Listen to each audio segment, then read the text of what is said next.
Hello my people, yes now, Corby Black here and welcome back to the channel. This is the highly anticipated Christmas special, aka episode 6. So go grab some hot chocolate and without waiting any longer, let's get into Christmas conflict. It's a snowy day in Cerulean City, and the city is hosting a Christmas parade with a massive Christmas tree that the city folk are helping decorate. I glance at Leah and Brennan, and we all smile and rush over. We send out all of our Pokémon, Charmander, Pidgey, Ghastly, and Bulbasaur from me, Riolu, Magnemite, Pinsir from Brendan, Eevee, Squirtle, and Farfetch'd from Leah. Brennan and his Pokemon work on hanging decorations, whilst Leah and my Pokemon help around. Myself and Leah go fetch the big star. We walk to a storage shed from the city. We unlock the shed with a key given to us. We both look at the big star, stunned. Leah comments saying that she is sure that we can both handle it. I glance at her, admitting that we may need to put some more brain into this than at first thought. Leah waves her hand dismissively and says as long as we pull our weights, it should be fine. I sigh and murmur that it's not a smart idea. We both lift each side and begin to make our way out of the shed. The star slowly slips from our hands, making me nervous. I tell Leah we need to stop and regain our grip, but Leah tells me I need to have a little faith. I roll my eyes and say it's not about having faith and that our hands are quite literally slipping. Leah gets annoyed and tells me I should be having faith that our hands won't slip off instead of worrying. I snarl, and the star slips fully, smashing on impact all over the ground. Both of us are stunned. I panic and tell Leah that I was right. We should have regained our grips. Leah scoffs and said it wasn't that, but because I lost faith in us. We both snarl, but a loud wind catches our attentions, and before we know it, we are launched into the distance, rolling. We regain our consciousness in the midst of a snowstorm.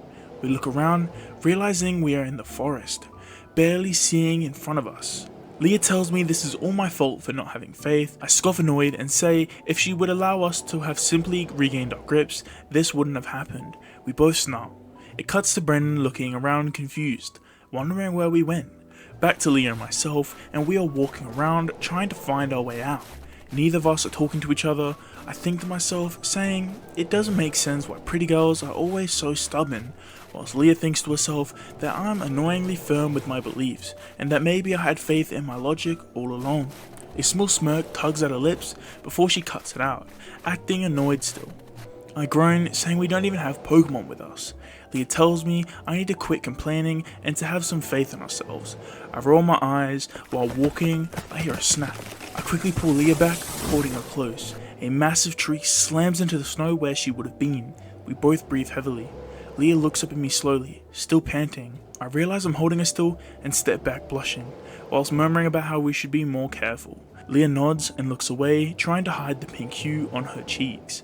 We both go back to walking silently, neither of us sure what to say. Shortly after a while of silent walking, we hear cries. 2 Clefairy are stuck. Leah and I rush over and we see a deep hole in the snow. Inside is 2 small Clefairy stuck. Leah and I worriedly look at each other and nod. I rush around, gathering some thatch that's almost frozen. I turn it into rope, surprising Leah. She helps me tighten it. After some time, it's long enough and I wrap it around my waist and then to a nearby tree. I slowly droop down into the hole. The Clefairy cry out in daring hope whilst I lower myself down. I smile and tell them they are safe now. Leah watches me tenderly care for the Clefairy with a smile. I lift one up and pass it to Leah. She manages to grab the Clefairy and set it aside. We nod to each other before I grab the other one and I lift it up to Leah again and she puts it down next to the other one. Leah looks down and then helps me back up.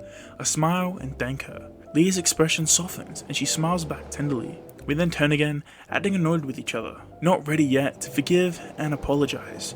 The Clefairy thanks us and waddle off, giggling cutely, which echoes throughout the distance. I sigh and we continue walking. It cuts to Charmander and Eevee looking worried. They don't know where Leah and I are. They begin to get unsettled. Back to Leah and myself. We keep walking, groaning in unison. I sigh and say it feels like we'll never get back. Leah says she doesn't think we'll get back with my attitude like that. I snarl at her comment and bark back that her overly positive hope won't save us either, since it's what got us into this mess in the first place. Leah grits her teeth, and so do I. We growl at each other, but back to Brennan. He's finished his part of helping and looks around to see what else he can help with. He helps some little kids lift things, helps the elderly cross the snow safely, and lastly, reconnects with the Pokemon, and comments asking if they've seen where Leah and me went.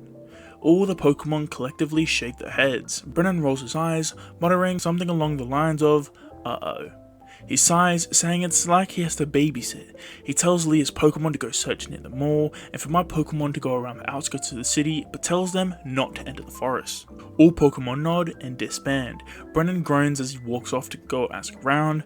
Back to Leah and I, we stop growling as a loud call can be heard in the sky. A red glow can be seen in the distant sky.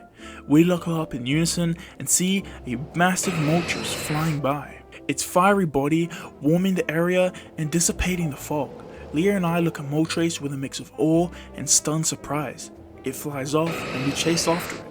We call out, yelling for it to come down, but our voices are drowned by the winds and flames of Moltres' body. Leah and I pant heavily as we run as fast as we can in the snow, still following Moltres. We end up running off a cliff and roll down a hill, rolling into the city, passing by Pokemon and people. The snowball is stopped by a Ponyta using Ember, causing Leah and I to fall to the floor. We slowly stand and we instantly argue about whose fault it was for losing Moltres. We get stamped out of it, realizing we are back in the city. We then look up, seeing how we somehow landed under a mistletoe. Brennan is helping a gentleman bring a big star for the tree. It's an upgraded version of the last one, and the one Leah and I were meant to get all along. Brennan looks up at the tree with a proud smile, and then his eyes narrow seeing Leah and I walk over. He asks annoyed where we were. Leah and I's faces are bright red, and we say we got lost. Brennan is confused. He tells us it's disturbing how bad we are at following simple instructions. He points to a nearby building, saying the star was there. Leah and I look dumbfounded, as the shed we went to was on the complete other side of the city. Brennan groans in disappointment. We all spend the night by a campfire, spending our first Christmas as trainers. Well, my people, that's it for our first Christmas special. Please be sure to drop a comment how you felt about this episode and what you hope to get for Christmas. Well, that's all for me. Thanks so much for watching, and I will see you all in the next Advanced Adventure.